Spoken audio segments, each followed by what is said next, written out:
Chapter 24. 2 hours later, he knocked at Bazarov's door. "I must apologize for hindering you in your scientific pursuits," he began, seating himself on a chair in the window and leaning with both hands on a handsome walking stick with an ivory knob. He usually walked without a stick. "But I am constrained to beg you to spare me 5 minutes of your time. No more." "All my time is at your disposal," answered Bazarov, over whose face there passed a quick change of expression directly Pavel Petrovitch crossed the threshold. "5 minutes will be enough for me. I have come to put a single question to you." "A question? What is it about?"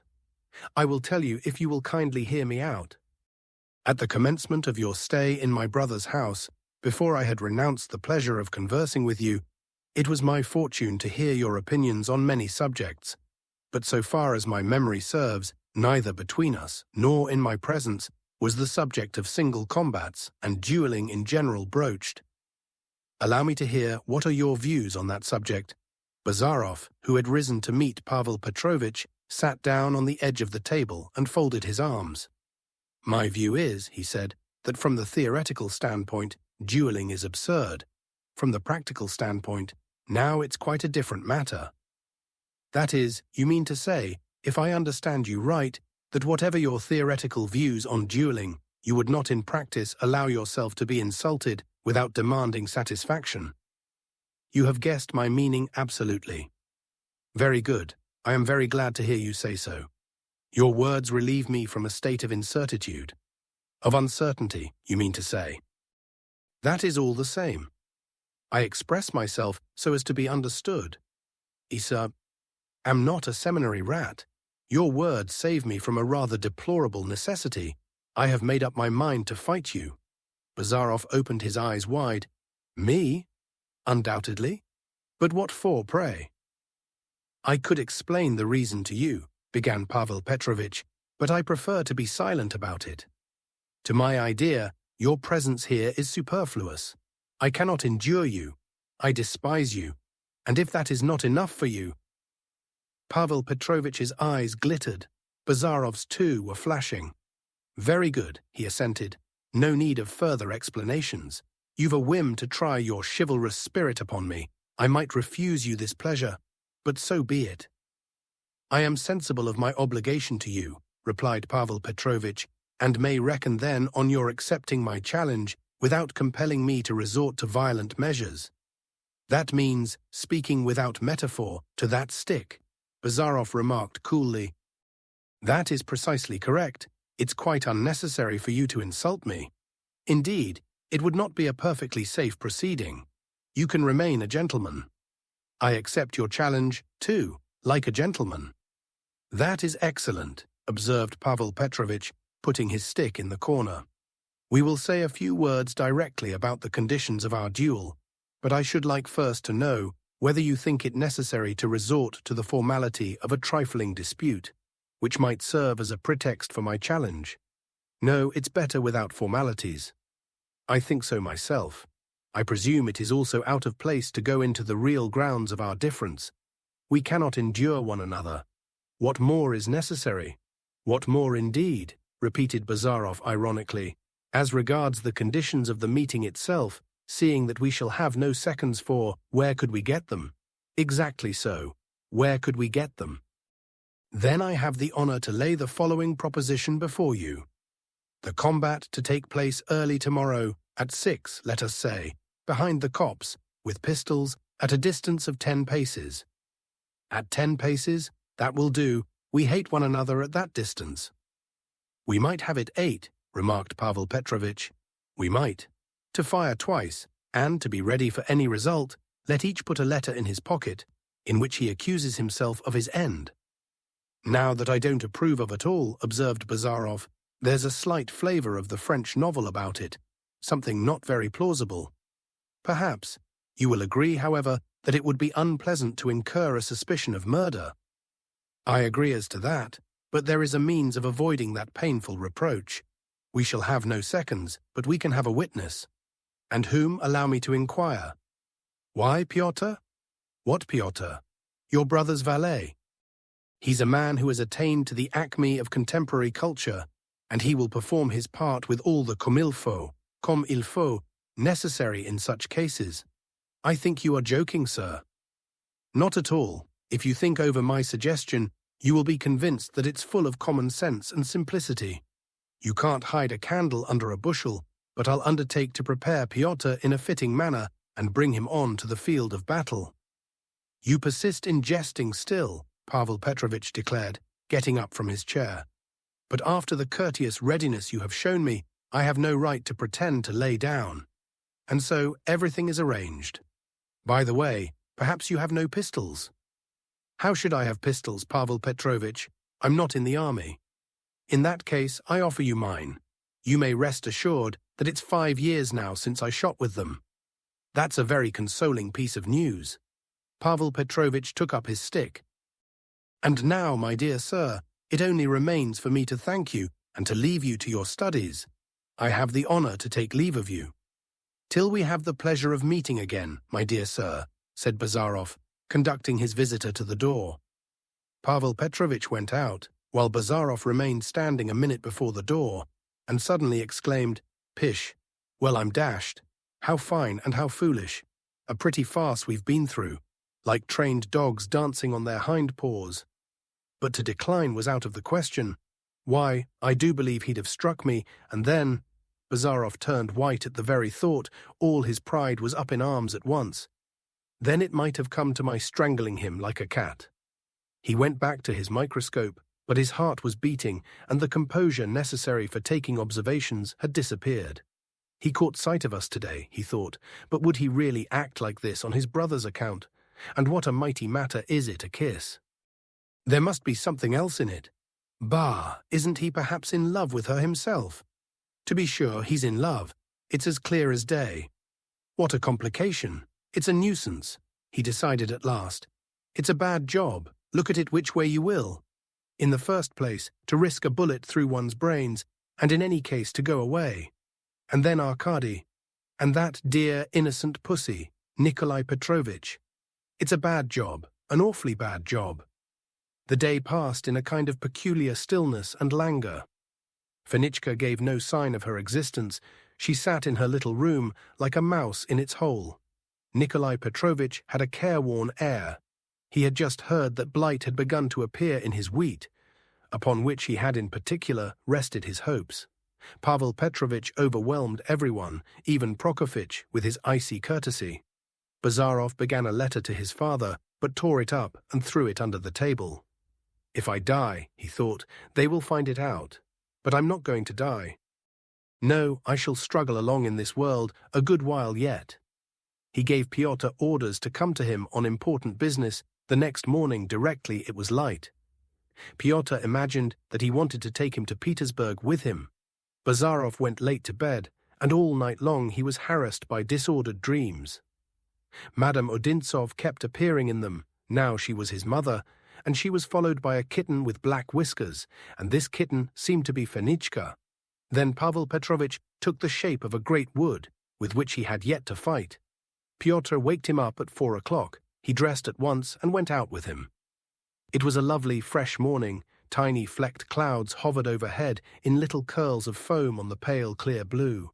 A fine dew lay in drops on the leaves and grass and sparkled like silver on the spiders' webs. The damp, dark earth seemed still to keep traces of the rosy dawn. From the whole sky, the songs of larks came pouring in showers. Bazarov walked as far as the copse, sat down in the shade at its edge, and only then disclosed to Pyotr the nature of the service he expected of him.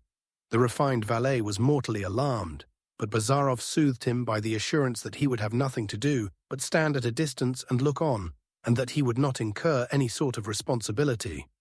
And meantime, he added, only think what an important part you have to play. Pyotr threw up his hands, looked down, and leaned against a birch tree, looking green with terror. The road from Mariino skirted the copse. A light dust lay on it, untouched by wheel or foot since the previous day. Bazarov unconsciously stared along this road, picked and gnawed a blade of grass, while he kept repeating to himself, what a piece of foolery. The chill of the early morning made him shiver twice. Pyotr looked at him dejectedly, but Bazarov only smiled. He was not afraid.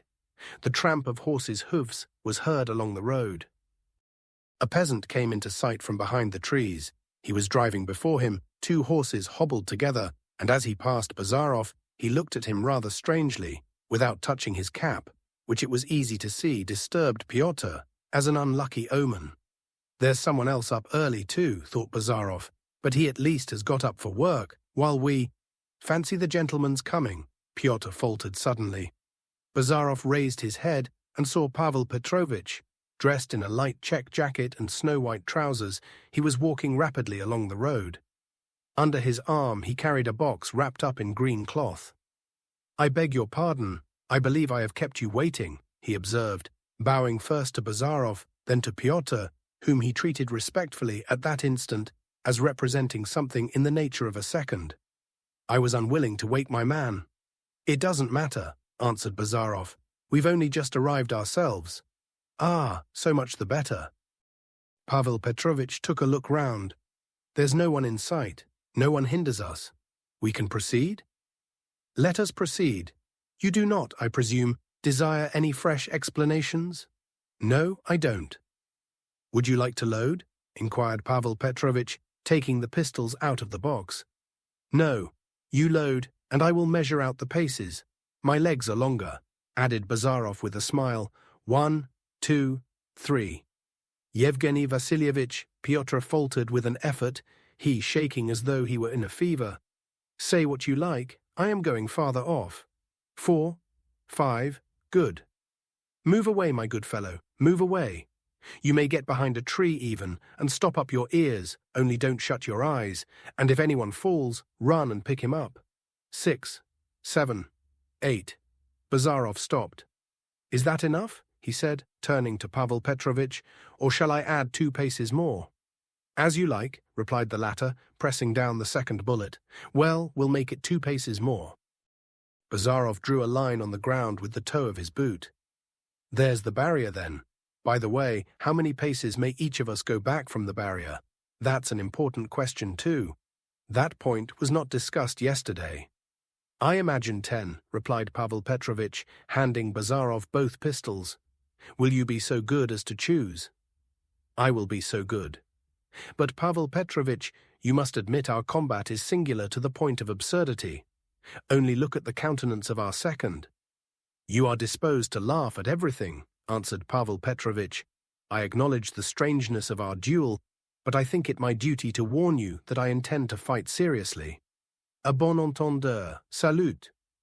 Oh, I don't doubt that we've made up our minds to make away with each other, but why not laugh too and unite utile dulci? You talk to me in French while I talk to you in Latin." "I am going to fight in earnest," repeated Pavel Petrovitch, and he walked off to his place.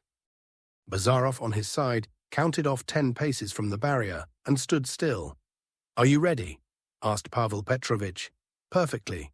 We can approach one another." Bazarov moved slowly forward, and Pavel Petrovitch, his left hand thrust in his pocket, walked towards him, gradually raising the muzzle of his pistol.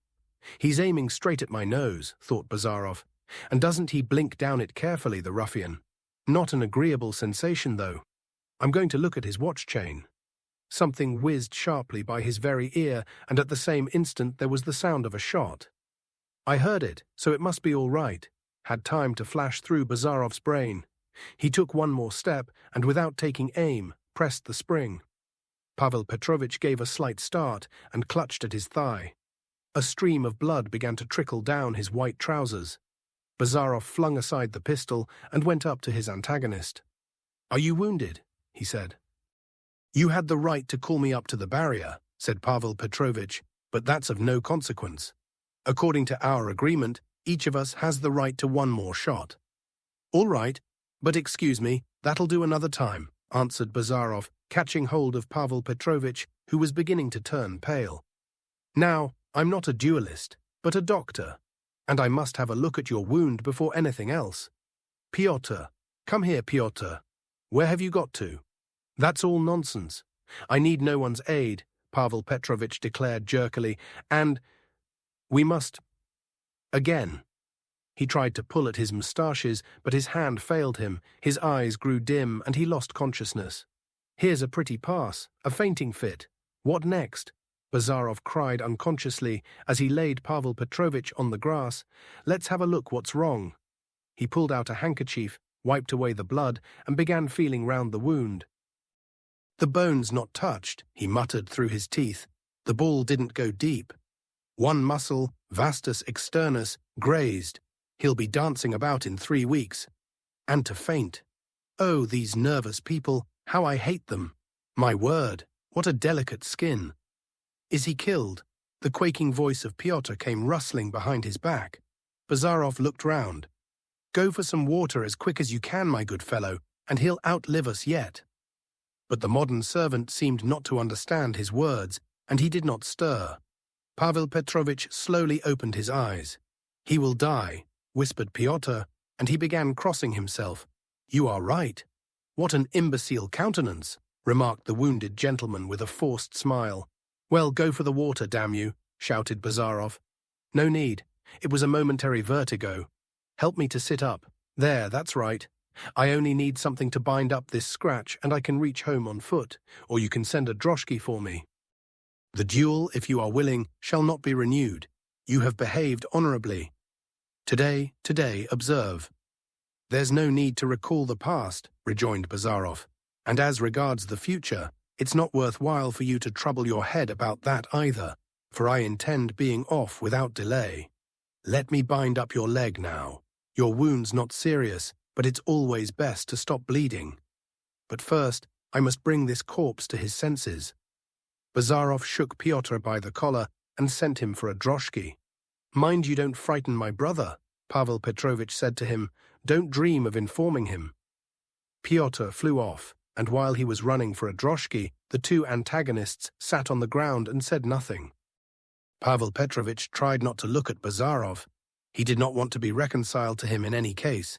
He was ashamed of his own haughtiness, of his failure. He was ashamed of the whole position he had brought about, even while he felt it could not have ended in a more favourable manner. At any rate, there will be no scandal, he consoled himself by reflecting, and for that I am thankful. The silence was prolonged, a silence distressing and awkward. Both of them were ill at ease. Each was conscious that the other understood him. That is pleasant to friends, and always very unpleasant to those who are not friends, especially when it is impossible either to have things out or to separate. Haven't I bound up your leg too tight? Inquired Bazarov at last. No, not at all. It's capital, answered Pavel Petrovitch, and after a brief pause he added, There's no deceiving my brother. We shall have to tell him we quarrelled over politics. Very good, assented Bazarov. You can say I insulted all Anglomaniacs. That will do capitally. What do you imagine that man thinks of us now? Continued Pavel Petrovitch, pointing to the same peasant who had driven the hobbled horses past Bazarov a few minutes before the duel, and going back again along the road, took off his cap at the sight of the gentlefolk. Who can tell? Answered Bazarov. It's quite likely he thinks nothing. The Russian peasant is that mysterious unknown about whom Mrs. Radcliffe used to talk so much. Who is to understand him? He doesn't understand himself. Ah, so that's your idea, Pavel Petrovitch began, and suddenly he cried, Look what your fool of a Pyotr has done. Here's my brother galloping up to us. Bazarov turned round and saw the pale face of Nikolai Petrovitch, who was sitting in the droshky. He jumped out of it before it had stopped and rushed up to his brother. What does this mean? He said in an agitated voice. Yevgeny Vassilievich, pray, what is this? Nothing, answered Pavel Petrovitch. They have alarmed you for nothing. I had a little dispute with Mr. Bazarov, and I have had to pay for it a little. But what was it all about, mercy on us? How can I tell you? Mr. Bazarov alluded disrespectfully to Sir Robert Peel. I must hasten to add that I am the only person to blame in all this, while Mr. Bazarov has behaved most honourably. I called him out. But you're covered with blood, good heavens. Well, did you suppose I had water in my veins? But this bloodletting is positively beneficial to me. Isn't that so, doctor? Help me to get into the droshky and don't give way to melancholy. I shall be quite well tomorrow. That's it, capital. Drive on, coachman. Nikolai Petrovitch walked after the droshky. Bazarov was remaining where he was. "I must ask you to look after my brother," Nikolai Petrovich said to him, "till we get another doctor from the town." Bazarov nodded his head without speaking. In an hour's time, Pavel Petrovich was already lying in bed with a skillfully bandaged leg. The whole house was alarmed. Fenichka fainted. Nikolai Petrovich kept stealthily wringing his hands, while Pavel Petrovich laughed and joked, especially with Bazarov. He had put on a fine cambric nightshirt, an elegant morning wrapper, and a fez, did not allow the blinds to be drawn down, and humorously complained of the necessity of being kept from food. Towards night, however, he began to be feverish. His head ached. The doctor arrived from the town. Nikolai Petrovich would not listen to his brother, and indeed Bazarov himself did not wish him to. He sat the whole day in his room, looking yellow and vindictive, and only went in to the invalid for as brief a time as possible. Twice he happened to meet Fenichka, but she shrank away from him with horror. The new doctor advised a cooling diet. He confirmed, however, Bazarov's assertion that there was no danger. Nikolai Petrovich told him his brother had wounded himself by accident, to which the doctor responded, But having 25 silver rubles slipped into his hand on the spot, he observed, "You don't say so. Well, it's a thing that often happens, to be sure." No one in the house went to bed or undressed. Nikolai Petrovich kept going in to his brother on tiptoe, retreating on tiptoe again. The latter dozed, moaned a little, told him in French, "Couchez-vous," and asked for drink. Nikolai Petrovich sent Fenichka twice to take him a glass of lemonade. Pavel Petrovich gazed at her intently and drank off the glass to the last drop. Towards morning, the fever had increased a little. There was slight delirium. At first, Pavel Petrovich uttered incoherent words, then suddenly he opened his eyes, and seeing his brother near his bed bending anxiously over him, he said, "Don't you think, Nikolai, Fenichka has something in common with Nelly?" "What Nelly, Pavel dear?" "How can you ask? Princess R, especially in the upper part of the face. C'est de la même famille." Nikolai Petrovich made no answer, while inwardly he marveled at the persistence of old passions in man. "It's like this when it comes to the surface," he thought. "Ah, how I love that light-headed creature," moaned Pavel Petrovich, clasping his hands mournfully behind his head. "I can't bear any insolent upstart to dare to touch," he whispered a few minutes later. Nikolai Petrovich only sighed. He did not even suspect to whom these words referred. Bazarov presented himself before him at 8 o'clock the next day. He had already had time to pack and to set free all his frogs, insects, and birds. "You have come to say goodbye to me?" said Nikolai Petrovich, getting up to meet him. "Yes. I understand you, and approve of you fully. My poor brother, of course, is to blame, and he is punished for it. He told me himself that he made it impossible for you to act otherwise. I believe that you could not avoid this duel, which to some extent is explained by the almost constant antagonism of your respective views." Nikolai Petrovich began to get a little mixed up in his words. "My brother is a man of the old school, hot-tempered and obstinate. Thank God that it has ended as it has. I have taken every precaution to avoid publicity. I'm leaving you my address in case there's any fuss," Bazarov remarked casually. "I hope there will be no fuss, Yevgeny Vassilievich. I am very sorry your stay in my house should have such an end. It is the more distressing to me through Arkady's—" "I shall be seeing him, I expect," replied Bazarov, in whom explanations and protestations of every sort always aroused a feeling of impatience. "In case I don't, I beg you to say goodbye to him for me and accept the expression of my regret." "And I beg," answered Nikolai Petrovich. But Bazarov went off without waiting for the end of his sentence. When he heard of Bazarov's going, Pavel Petrovich expressed a desire to see him and shook his hand. But even then he remained as cold as ice. He realized that Pavel Petrovich wanted to play the magnanimous. He did not succeed in saying goodbye to Fenichka. He only exchanged glances with her at the window. Her face struck him as looking dejected. "She'll come to grief, perhaps," he said to himself. "But who knows? She'll pull through somehow, I dare say."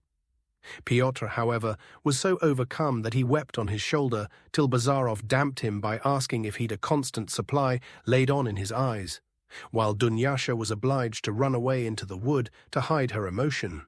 The originator of all this woe got into a light cart, smoked a cigar, and when at the 3rd mile, at the bend in the road, the Kirsanov's farm, with its new house, could be seen in a long line, he merely spat and, muttering, "Cursed snobs," wrapped himself closer in his cloak.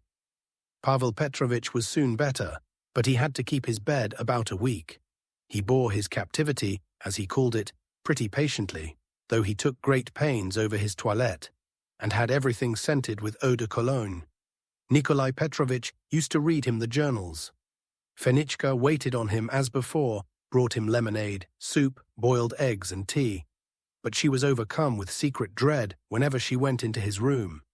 Pavel Petrovitch's unexpected action had alarmed everyone in the house, and her more than anyone. Prokofitch was the only person not agitated by it. He discoursed upon how gentlemen in his day used to fight, but only with real gentlemen. Low curs like that, they used to order a horse-whipping in the stable for their insolence. Fenichka's conscience scarcely reproached her, but she was tormented at times by the thought of the real cause of the quarrel. And Pavel Petrovitch, too, looked at her so strangely that even when her back was turned, she felt his eyes upon her. She grew thinner from constant inward agitation and, as is always the way, became still more charming. One day the incident took place in the morning. Pavel Petrovitch felt better and moved from his bed to the sofa, while Nikolai Petrovitch, having satisfied himself he was better, went off to the threshing floor. Fenichka brought him a cup of tea and, setting it down on a little table, was about to withdraw. Pavel Petrovitch detained her.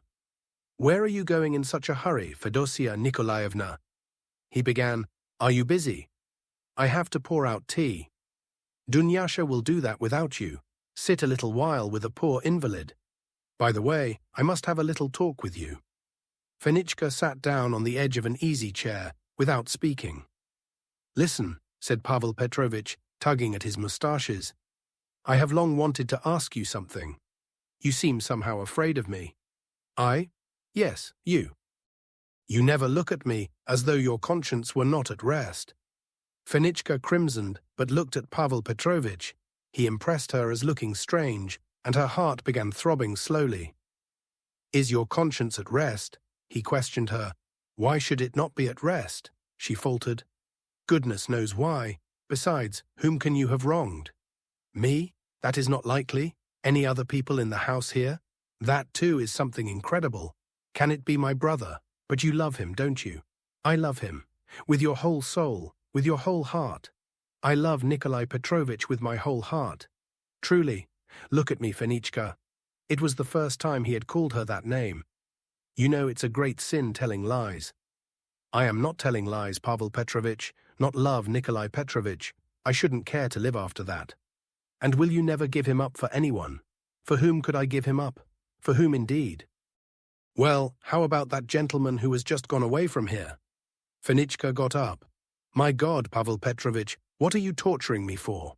What have I done to you? How can such things be said?" "Fenichka," said Pavel Petrovitch in a sorrowful voice, "you know I saw—" "What did you see?" "Well, there, in the arbor." Fenichka crimsoned to her hair and to her ears. "How was I to blame for that?" she articulated with an effort. Pavel Petrovitch raised himself up. "You were not to blame? No, not at all." "I love Nikolai Petrovitch and no one else in the world, and I shall always love him," cried Fenichka with sudden force, while her throat seemed fairly breaking with sobs.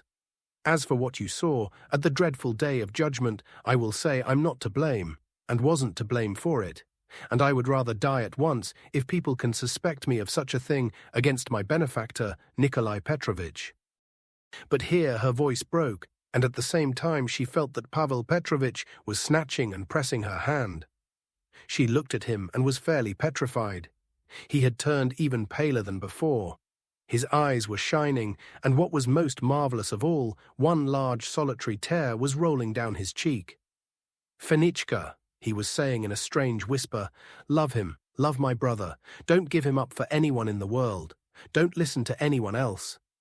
Think what can be more terrible than to love and not be loved. Never leave my poor Nikolai." Fenichka's eyes were dry, and her terror had passed away, so great was her amazement. But what were her feelings when Pavel Petrovitch himself, put her hand to his lips and seemed to pierce into it without kissing it, and only heaving convulsive sighs from time to time? Goodness, she thought, isn't it some attack coming on him? At that instant his whole ruined life was stirred up within him. The staircase creaked under rapidly approaching footsteps. He pushed her away from him and let his head drop back on the pillow. The door opened and Nikolai Petrovitch entered, cheerful, fresh and ruddy. Mitya, as fresh and ruddy as his father, in nothing but his little shirt, was frisking on his shoulder, catching the big buttons of his rough country coat with his little bare toes. Fenichka simply flung herself upon him and, clasping him and her son together in her arms, dropped her head on his shoulder. Nikolai Petrovitch was surprised. Fenichka, the reserved and staid Fenichka, had never given him a caress in the presence of a third person. "What's the matter?" he said, and glancing at his brother, he gave her Mitya. "You don't feel worse?" he inquired, going up to Pavel Petrovitch. He buried his face in a cambric handkerchief. "No, not at all.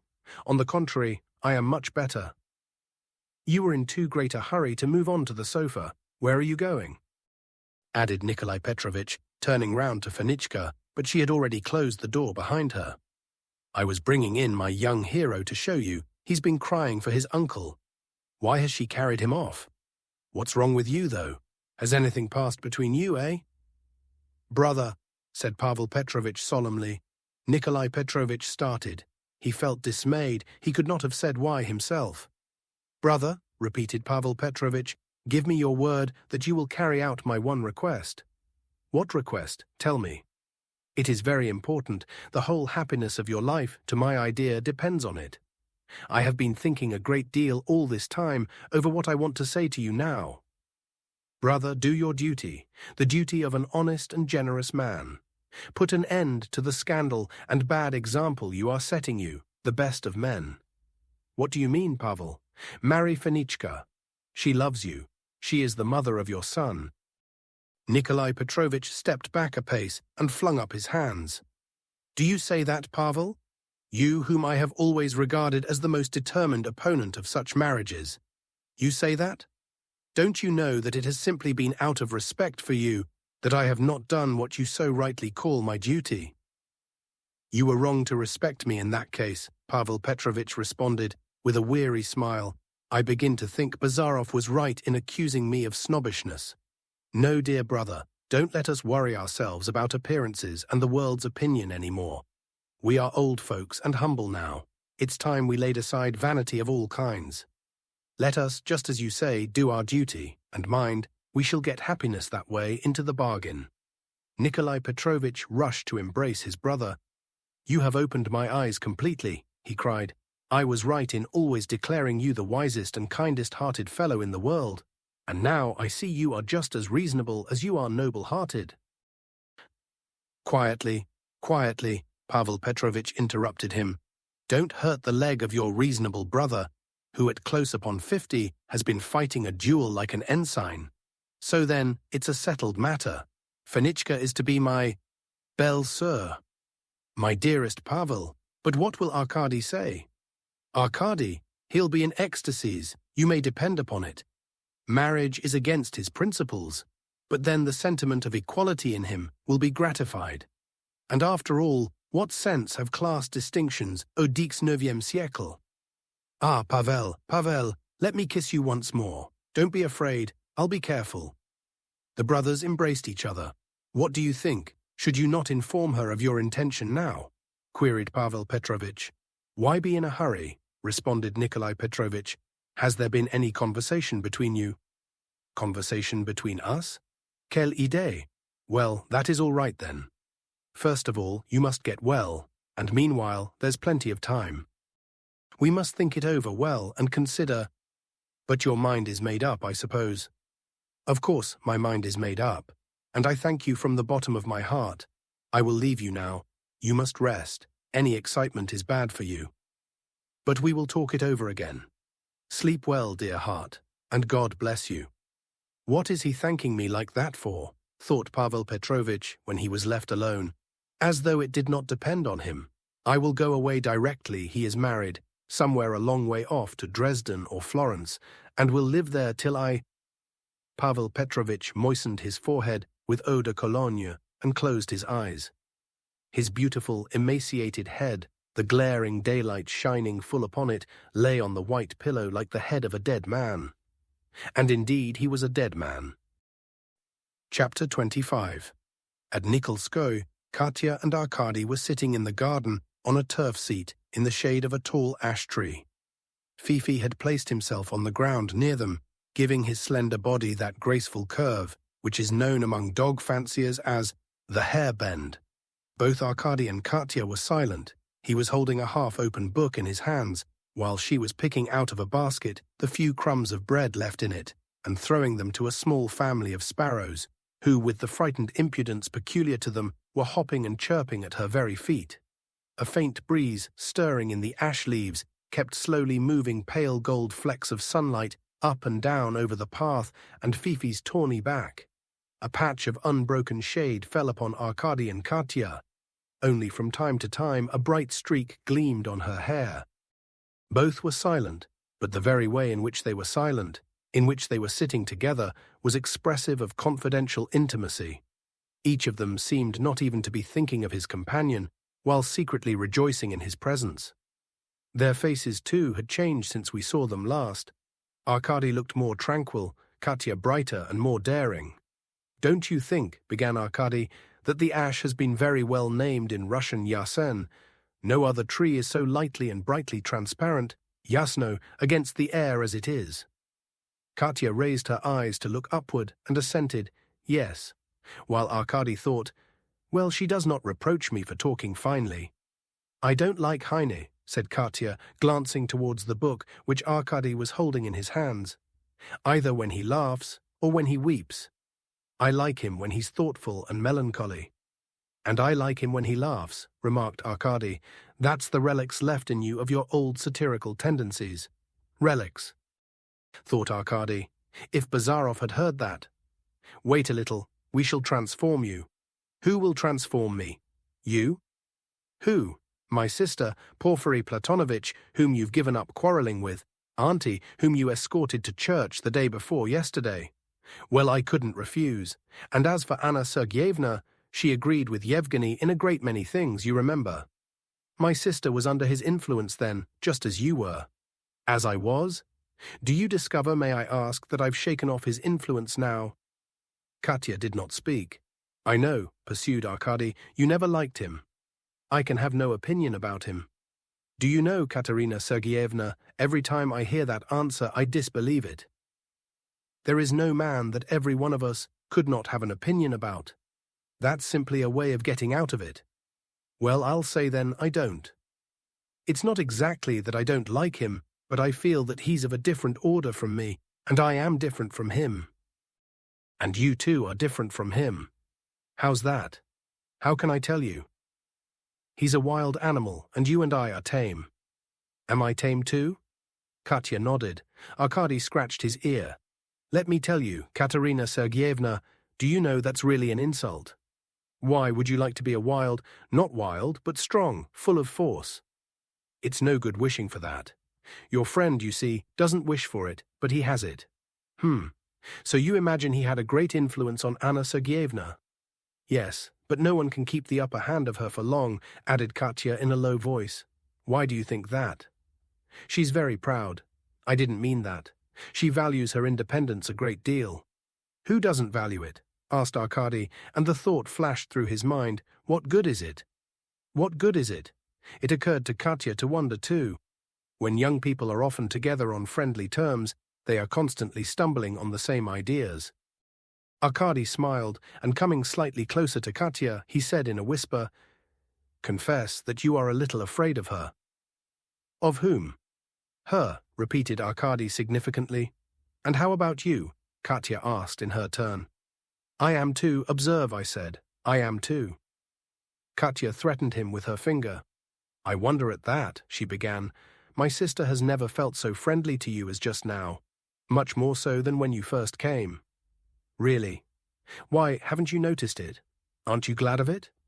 Arkady grew thoughtful. How have I succeeded in gaining Anna Sergeyevna's good opinion? Wasn't it because I brought her your mother's letters? Both that and other causes, which I shan't tell you. Why? I shan't say. Oh, I know, you're very obstinate. Yes, I am. And observant. Katya gave Arkady a sidelong look. Perhaps so. Does that irritate you? What are you thinking of? I am wondering how you have come to be as observant as in fact you are. You are so shy, so reserved. You keep everyone at a distance. I have lived a great deal alone. That drives one to reflection. But do I really keep everyone at a distance? Arkady flung a grateful glance at Katya. That's all very well, he pursued, but people in your position, I mean in your circumstances, don't often have that faculty. It is hard for them, as it is for sovereigns, to get at the truth. But you see, I am not rich. Arkady was taken aback, and did not at once understand Katya. Why, of course, the property's all her sister's, struck him suddenly. The thought was not unpleasing to him. How nicely you said that, he commented. What? You said it nicely, simply, without being ashamed or making a boast of it. By the way, I imagine there must always be something special. A kind of pride of a sort in the feeling of any man who knows and says he is poor. I have never experienced anything of that sort, thanks to my sister. I only referred to my position just now because it happened to come up. Well, but you must own you have a share of that pride I spoke of just now. For instance, you forgive the question you wouldn't marry a rich man, I fancy, would you? If I loved him very much. No, I think even then I wouldn't marry him. There, you see, cried Arkady, and after a short pause he added, and why wouldn't you marry him? Because even in the ballads unequal matches are always unlucky. You want to rule, perhaps, or, oh no, why should I? On the contrary, I am ready to obey, only inequality is intolerable. To respect oneself and obey, that I can understand, that's happiness. But a subordinate existence? No, I've had enough of that as it is. Enough of that as it is, Arkady repeated after Katya. Yes, he went on, you're not Anna Sergeyevna's sister for nothing. You're just as independent as she is. But you're more reserved. I'm certain you wouldn't be the first to give expression to your feeling, however strong and holy it might be. Well, what would you expect? Asked Katya. You're equally clever, and you've as much, if not more, character than she. Don't compare me with my sister, please, interposed Katya hurriedly. That's too much to my disadvantage. You seem to forget my sister's beautiful and clever, and you in particular, Arkady Nikolaevich, ought not to say such things, and with such a serious face, too. What do you mean by you in particular, and what makes you suppose I am joking? Of course, you are joking. You think so. But what if I'm persuaded of what I say? If I believe I have not put it strongly enough even? I don't understand you. Really. Well, now I see. I certainly took you to be more observant than you are. How? Arkady made no answer and turned away, while Katya looked for a few more crumbs in the basket and began throwing them to the sparrows. But she moved her arm too vigorously, and they flew away, without stopping to pick them up. Katerina Sergeyevna, began Arkady suddenly, it's of no consequence to you probably, but let me tell you, I put you not only above your sister, but above everyone in the world. He got up and went quickly away, as though he were frightened at the words that had fallen from his lips. Katya let her two hands drop together with the basket onto her lap, and with bent head she stared a long while after Arkady. Gradually a crimson flush came faintly out upon her cheeks. But her lips did not smile, and her dark eyes had a look of perplexity and some other, as yet undefined feeling. Are you alone? She heard the voice of Anna Sergeyevna near her. I thought you came into the garden with Arkady. Katya slowly raised her eyes to her sister, elegantly, even elaborately dressed. She was standing in the path and tickling Fifi's ears with the tip of her open parasol, and slowly replied, Yes, I'm alone. So I see, she answered with a smile. I suppose he has gone to his room. Yes. Have you been reading together? Yes. Anna Sergeyevna took Katya by the chin and lifted her face up. "You have not been quarreling, I hope?" "No," said Katya, and she quietly removed her sister's hand. "How solemnly you answer. I expected to find him here and meant to suggest his coming a walk with me. That's what he is always asking for. They have sent you some shoes from the town. Go and try them on. I noticed only yesterday your old ones are quite shabby. You never think enough about it, and you have such charming little feet. Your hands are nice too, though they're large, so you must make the most of your little feet. But you're not vain." Anna Sergeyevna went farther along the path with a light rustle of her beautiful gown. Katya got up from the grass and, taking Heine with her, went away too, but not to try on her shoes. Charming little feet, she thought as she slowly and lightly mounted the stone steps of the terrace, which were burning with the heat of the sun. Charming little feet, you call them. Well, he shall be at them. But all at once a feeling of shame came upon her, and she ran swiftly upstairs. Arkady had gone along the corridor to his room. A steward had overtaken him and announced that Mr. Bazarov was in his room. "Yevgeny," murmured Arkady, almost with dismay. "Has he been here long?" "Mr. Bazarov arrived this minute, sir, and gave orders not to announce him to Anna Sergeyevna, but to show him straight up to you." "Can any misfortune have happened at home?" thought Arkady, and running hurriedly up the stairs, he at once opened the door. The sight of Bazarov at once reassured him, though a more experienced eye might very probably have discerned signs of inward agitation in the sunken though still energetic face of the unexpected visitor. With a dusty cloak over his shoulders, with a cap on his head, he was sitting at the window. He did not even get up when Arkady flung himself with noisy exclamations on his neck. "This is unexpected. What good luck brought you?" he kept repeating, bustling about the room like one who both imagines himself and wishes to show himself delighted. "I suppose everything's all right at home. Everyone's well, eh?" "Everything's all right, but not everyone's well," said Bazarov.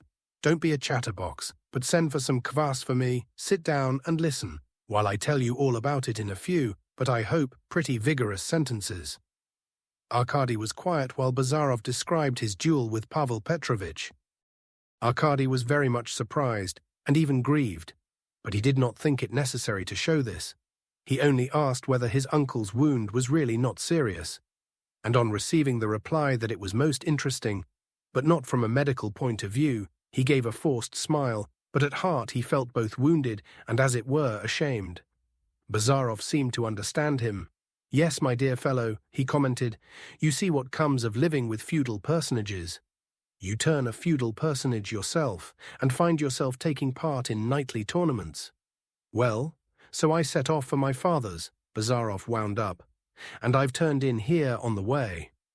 To tell you all this, I should say, if I didn't think a useless lie a piece of foolery. No, I turned in here, the devil only knows why. You see, it's sometimes a good thing for a man to take himself by the scruff of the neck and pull himself up, like a radish out of its bed. That's what I've been doing of late. But I wanted to have one more look at what I'm giving up, at the bed where I've been planted." "I hope those words don't refer to me," responded Arkady with some emotion. "I hope you don't think of giving me up." Bazarov turned an intent, almost piercing look upon him. "Would that be such a grief to you? It strikes me you have given me up already. You look so fresh and smart. Your affair with Anna Sergeyevna must be getting on successfully." "What do you mean by my affair with Anna Sergeyevna?" "Why, didn't you come here from the town on her account, chicken? By the way, how are those Sunday schools getting on? Do you mean to tell me you're not in love with her? Or have you already reached the stage of discretion? Yevgeny, you know I have always been open with you. I can assure you, I will swear to you, you're making a mistake." That's another story," remarked Bazarov in an undertone, "but you needn't be in a taking, it's a matter of absolute indifference to me. A sentimentalist would say, I feel that our paths are beginning to part, but I will simply say that we're tired of each other. Yevgeny, my dear soul, there's no great harm in that. One gets tired of much more than that in this life. And now I suppose we'd better say goodbye, hadn't we?" Ever since I've been here, I've had such a loathsome feeling, just as if I'd been reading Gogol's effusions to the governor of Kaluga's wife. By the way, I didn't tell them to take the horses out. Upon my word, this is too much. Why? I'll say nothing of myself, but that would be discourteous to the last degree to Anna Sergeyevna, who will certainly wish to see you. Oh, you're mistaken there. On the contrary, I am certain I'm right, retorted Arkady. And what are you pretending for? If it comes to that, haven't you come here on her account yourself? That may be so, but you're mistaken anyway. But Arkady was right. Anna Sergeyevna desired to see Bazarov and sent a summons to him by a steward. Bazarov changed his clothes before going to her. It turned out that he had packed his new suit so as to be able to get it out easily. Madame Odintsov received him not in the room where he had so unexpectedly declared his love to her, but in the drawing room.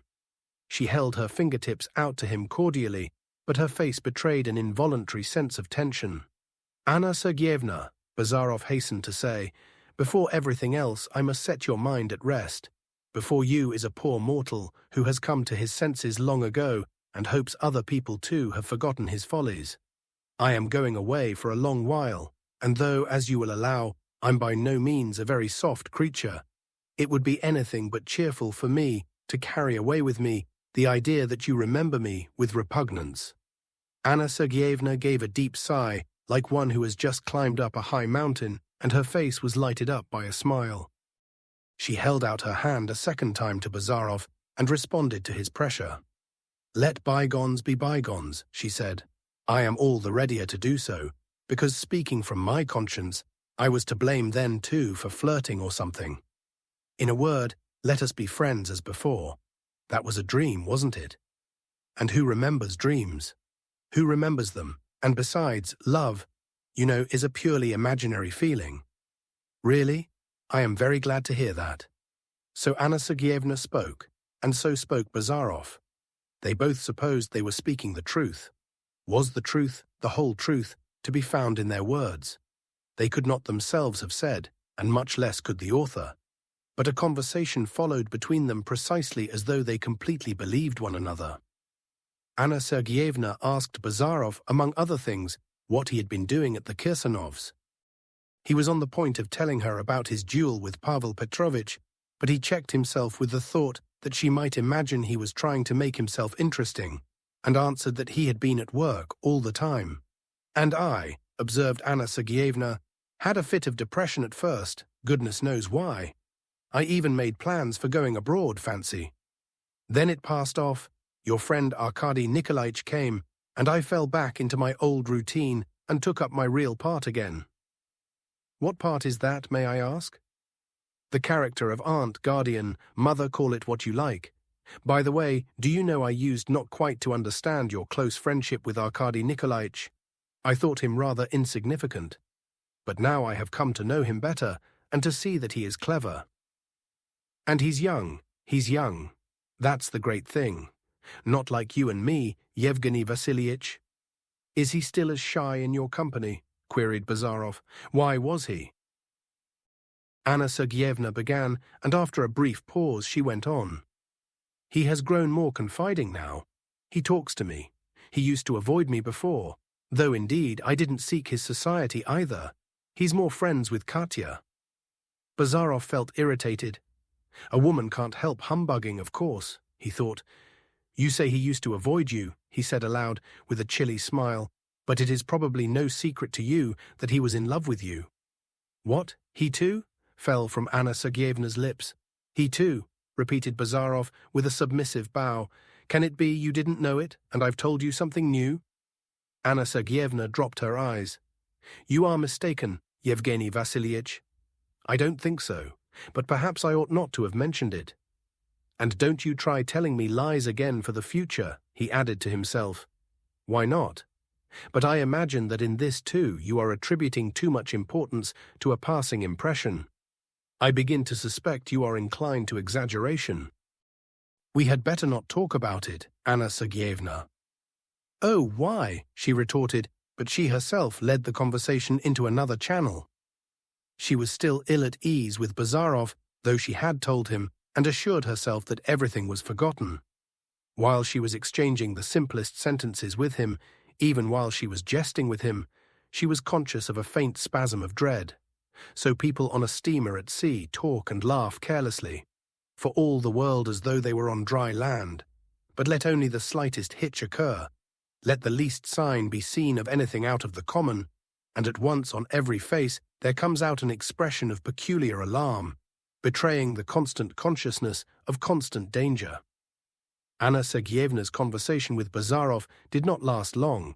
She began to seem absorbed in thought, answered abstractedly, and suggested at last that they should go into the hall, where they found the princess and Katya. "But where is Arkady Nikolaich?" inquired the lady of the house, and on hearing that he had not shown himself for more than an hour, she sent for him. He was not very quickly found. He had hidden himself in the very thickest part of the garden, and with his chin propped on his folded hands, he was sitting lost in meditation. They were deep and serious meditations, but not mournful. He knew Anna Sergeyevna was sitting alone with Bazarov, and he felt no jealousy, as once he had. On the contrary, his face slowly brightened. He seemed to be at once wondering and rejoicing, and resolving on something. Chapter 26.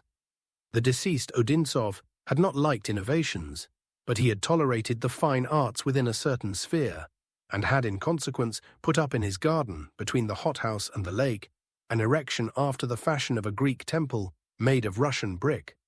Along the dark wall at the back of this temple or gallery were placed 6 niches for statues, which Odintsov had proceeded to order from abroad.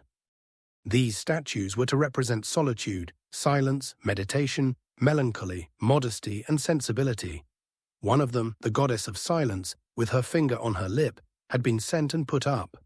But on the very same day, some boys on the farm had broken her nose, and though a plasterer of the neighborhood undertook to make her a new nose, twice as good as the old one, Odintsov ordered her to be taken away. And she was still to be seen in the corner of the threshing barn, where she had stood many long years, a source of superstitious terror to the peasant women. The front part of the temple had long ago been overgrown with thick bushes. Only the pediments of the columns could be seen above the dense green. In the temple itself, it was cool even at midday. Anna Sergeyevna had not liked visiting this place ever since she had seen a snake there. But Katya often came and sat on the wide stone seat under one of the niches. Here, in the midst of the shade and coolness, she used to read and work, or to give herself up to that sensation of perfect peace, known doubtless to each of us, the charm of which consists in the half-unconscious, silent listening to the vast current of life that flows forever both around us and within us. The day after Bazarov's arrival, Katya was sitting on her favorite stone seat, and beside her again was sitting Arkady. He had besought her to come with him to the temple. There was about an hour still to lunchtime. The dewy morning had already given place to a sultry day. Arkady's face retained the expression of the preceding day. Katya had a preoccupied look. Her sister had, directly after their morning tea, called her into her room, and after some preliminary caresses, which always scared Katya a little, she had advised her to be more guarded in her behavior with Arkady, and especially to avoid solitary talks with him, as likely to attract the notice of her aunt and all the household. Besides this, even the previous evening Anna Sergeyevna had not been herself, and Katya herself had felt ill at ease, as though she were conscious of some fault in herself. As she yielded to Arkady's entreaties, she said to herself that it was for the last time. "Katerina Sergeyevna," he began with a sort of bashful easiness, "since I've had the happiness of living in the same house with you, I have discussed a great many things with you, but meanwhile there is one, very important. For me, one question which I have not touched upon up till now. You remarked yesterday that I have been changed here," he went on, at once catching and avoiding the questioning glance Katya was turning upon him. "I have changed certainly a great deal, and you know that better than anyone else, you to whom I really owe this change." "I? Me?" said Katya. "I am not now the conceited boy I was when I came here," Arkady went on.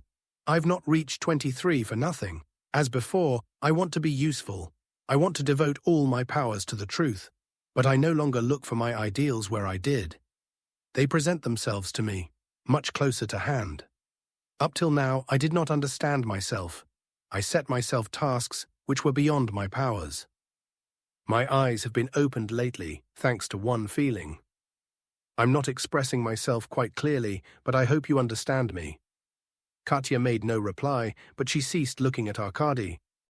I suppose, he began again, this time in a more agitated voice, while above his head a chaffinch sang its song unheeding among the leaves of the birch. I suppose it's the duty of everyone to be open with those people who, in fact, with those who are near to him, and so I resolved. But here Arkady's eloquence deserted him. He lost the thread, stammered, and was forced to be silent for a moment. Katya still did not raise her eyes. She seemed not to understand what he was leading up to in all this, and to be waiting for something. I foresee I shall surprise you, began Arkady, pulling himself together again with an effort, especially since this feeling relates in a way, notice, to you. You reproached me, if you remember, yesterday with a want of seriousness, Arkady went on, with the air of a man who has got into a bog, feels that he is sinking further and further in at every step, and yet hurries onwards in the hope of crossing it as soon as possible. That reproach is often aimed, often falls, on young men even when they cease to deserve it, and if I had more self-confidence— Come, help me, do help me, Arkady was thinking in desperation, but as before, Katya did not turn her head. If I could hope, if I could feel sure of what you say, was heard at that instant the clear voice of Anna Sergeyevna. Arkady was still at once, while Katya turned pale. Close by the bushes that screened the temple ran a little path. Anna Sergeyevna was walking along it, escorted by Bazarov. Katya and Arkady could not see them, but they heard every word, the rustle of their clothes, their very breathing. They walked on a few steps, and, as though on purpose, stood still just opposite the temple. You see, pursued Anna Sergeyevna, you and I made a mistake. We are both past our first youth, I especially so. We have seen life, we are tired. We are both. Why affect not to know it? Clever. At first we interested each other, curiosity was aroused. And then I grew stale, put in Bazarov. You know that was not the cause of our misunderstanding. But however, it was to be, we had no need of one another. That's the chief point, there was too much. What shall I say? That was alike in us. We did not realize it all at once.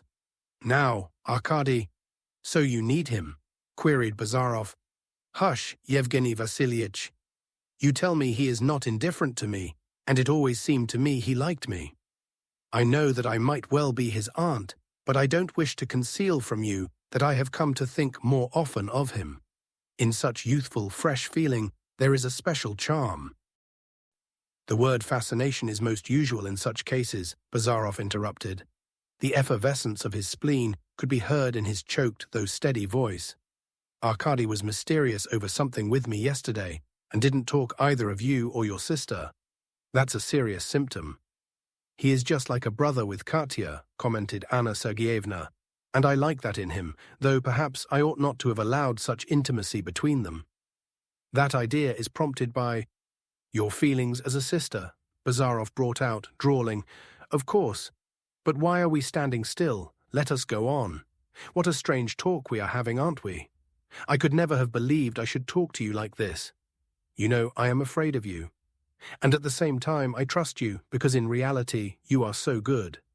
In the first place, I am not in the least good. And in the second place, I have lost all significance for you, and you tell me I am good. It's like laying a wreath of flowers on the head of a corpse. Yevgeny Vassilievich, we are not responsible, Anna Sergeyevna began, but a gust of wind blew across, set the leaves rustling, and carried away her words. Of course, you are free, Bazarov declared after a brief pause. Nothing more could be distinguished. The steps retreated. Everything was still. Arkady turned to Katya. She was sitting in the same position, but her head was bent still lower. Katerina Sergeyevna, he said with a shaking voice and clasping his hands tightly together, I love you forever and irrevocably, and I love no one but you. I wanted to tell you this, to find out your opinion of me, and to ask for your hand, since I am not rich, and I feel ready for any sacrifice. You don't answer me. You don't believe me. Do you think I speak lightly? But remember these last days. Surely for a long time past you must have known that everything, understand me, everything else has vanished long ago and left no trace. Look at me, say one word to me. I love you. Believe me. Katya glanced at Arkady with a bright and serious look, and after long hesitation, with the faintest smile, she said, Yes. Arkady leapt up from the stone seat.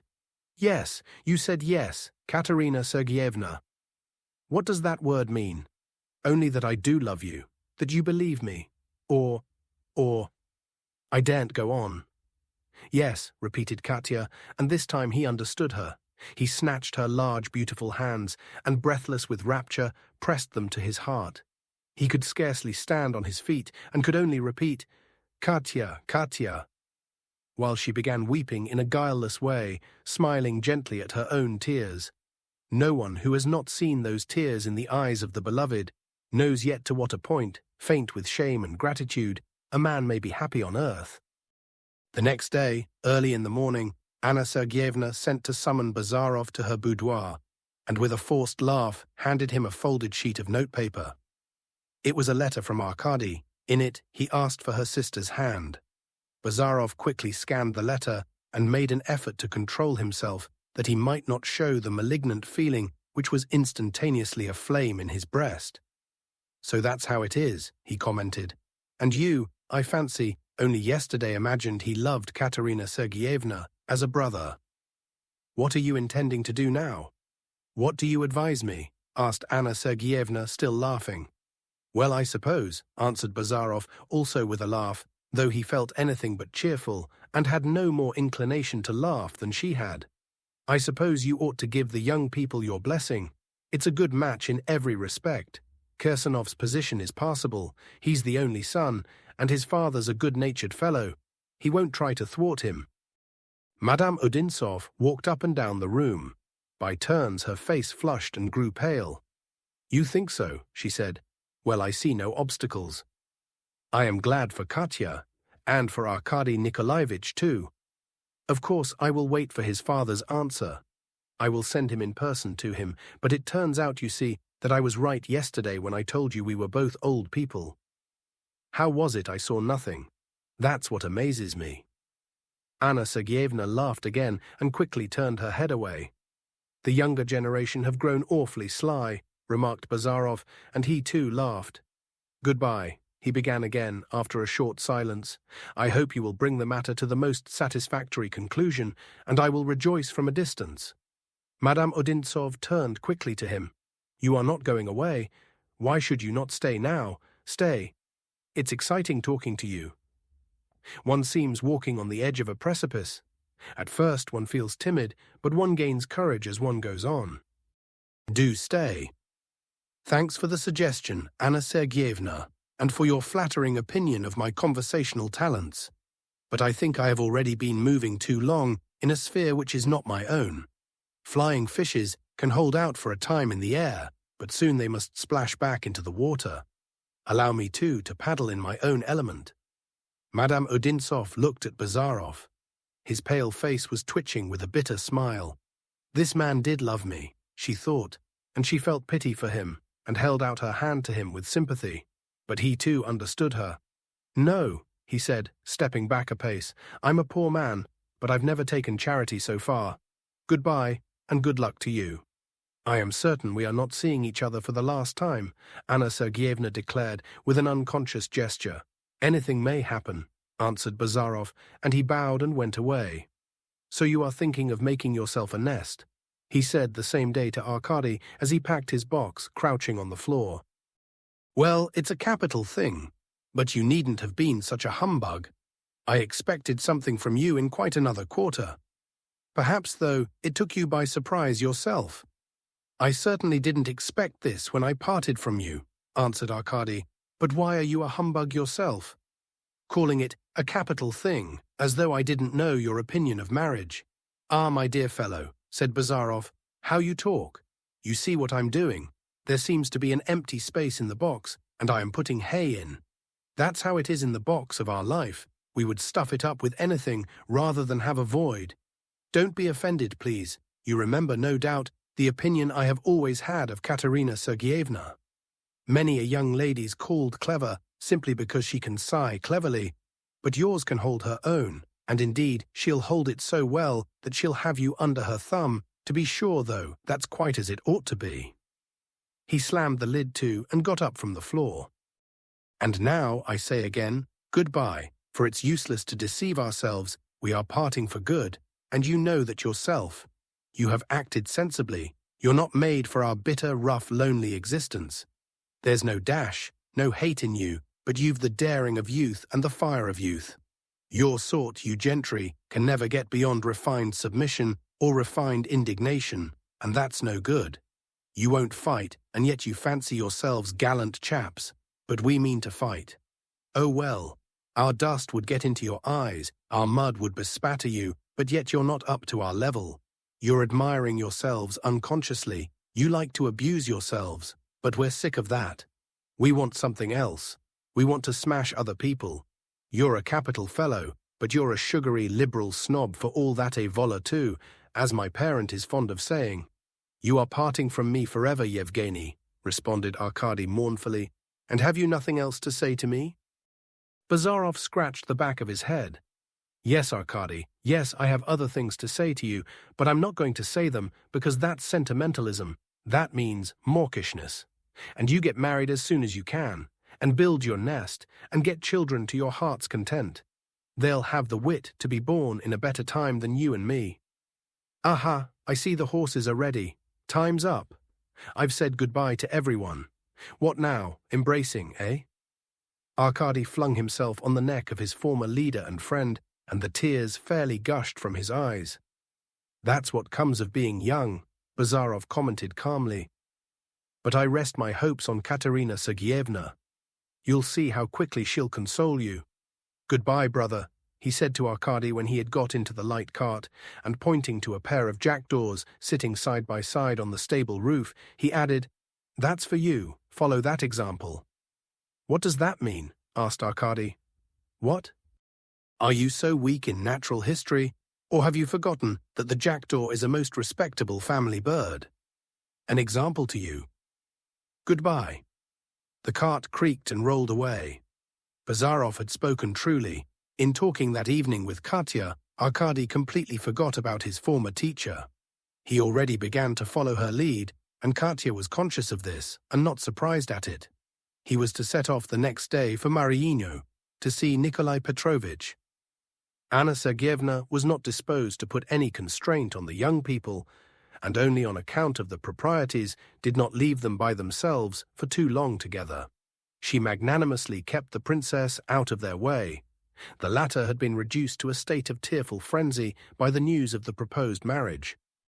At first, Anna Sergeyevna was afraid the sight of their happiness might prove rather trying to herself, but it turned out quite the other way.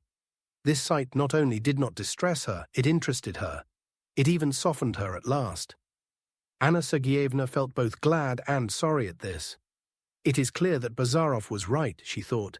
It has been curiosity, nothing but curiosity and love of ease and egoism. Children, she said aloud, what do you say? Is love a purely imaginary feeling? But neither Katya nor Arkady even understood her. They were shy with her. The fragment of conversation they had involuntarily overheard haunted their minds. But Anna Sergeyevna soon set their minds at rest, and it was not difficult for her. She had set her own mind at rest.